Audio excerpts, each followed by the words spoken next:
हर महीने 2 एकादशी आती है जिसके व्रत श्रेष्ठ व्रतों में माने जाते हैं। चैत्र मास की कृष्ण पक्ष की एकादशी पाप मोचनी एकादशी कहलाती है। इस दिन एकादशी से जुड़ी प्रचलित कथा हमें ज़रूर पढ़नी चाहिए। ऐसे में अगर कोई माता गर्भवती है तो उनको ये व्रत उपवास के द्वारा नहीं करते हुए उनको इस व्रत कथा का पठन ज़रूर करना चाहिए, जिसे सुनने मात्र से भगवान विष्णु गर्भस्थ शिशु और गर्भवती पर जरूर प्रसन्न होंगे। तो आइए सुनते हैं पाप मोचनी एकादशी की व्रत कथा।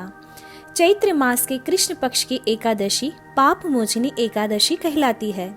इस बार यह एकादशी 28 मार्च के दिन सोमवार को पड़ रही है। हिंदू धर्म में मान्यता है कि एकादशी व्रत करने से सभी पापों से छुटकारा मिलता है और विष्णु जी प्रसन्न होते हैं। पाप मोचनी एकादशी के दिन यदि भगवान विष्णु की विधि विधान से पूजा की जाए तो न केवल सभी पापों से मुक्ति मिल सकती है, बल्कि ऐसे व्रत को करने से सभी मनोकामनाएं भी पूर्ण होती है। ऐसे में पाप मोचनी एकादशी से जुड़ी प्रचलित कथा के बारे में पता होना जरूरी है। आज का यह वीडियो इस विषय पर ही है।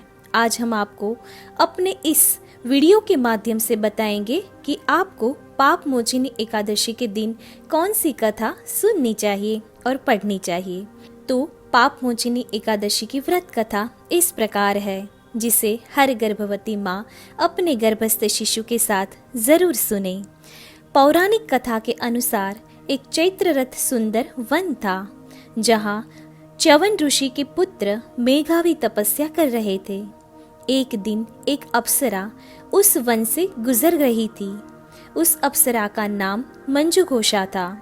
अप्सरा ने जब मेघावी को देखा तो वह उन पर मोहित हो गई। अप्सरा मेघावी को अपनी तरफ आकर्षित करना चाहती थी, लेकिन लाख प्रयास करने के बाद भी वह सफल न रही। जब वह उदास हो गई तो कामदेव ने अप्सरा की मंशा को समझकर उसकी मदद करने की सोची और कामदेव की मदद से अप्सरा ने मेघावी को अपनी तरफ आकर्षित कर लिया।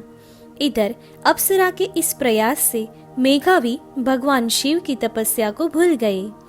कई वर्ष बीत जाने के बाद जब उन्हें अपनी तपस्या की याद आई तो उन्होंने मंजुघोषा को पिशाचिनी होने का श्राप दे दिया। जब अप्सरा ने विनती की तो मेघावी ने पाप मोचनी एकादशी व्रत के बारे में बताया और कहा कि यदि विधि पूर्वक इस व्रत को करती है तो तुम्हारे सारे पाप दूर हो जाएंगे। तब अप्सरा ने कहे अनुसार पाप मोचनी एकादशी का व्रत रखा और अपने पाप दूर किए। इधर मेघावी ने भी पाप मोचनी एकादशी व्रत करके अपने पापों से मुक्ति पाई। मेघावी ने इस काम भोग में 57 साल बिता दिए थे। फिर उन्हें आभास हुआ कि उनकी तपस्या वो भूल गए थे और काम में लोतप्रोत हो गए थे।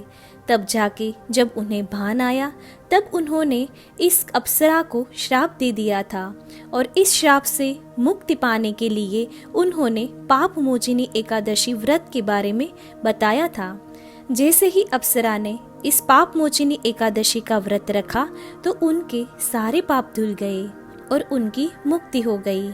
मनुष्य लोक में भी अगर हम इस प्रकार पाप मोचनी एकादशी का व्रत सफलता पूर्वक करते हैं तो भगवान विष्णु की कृपा हम पर अवश्य होती है। तो हर गर्भवती माँ एकादशी के दिन अच्छे से इस व्रत कथा को सुने। धन्यवाद।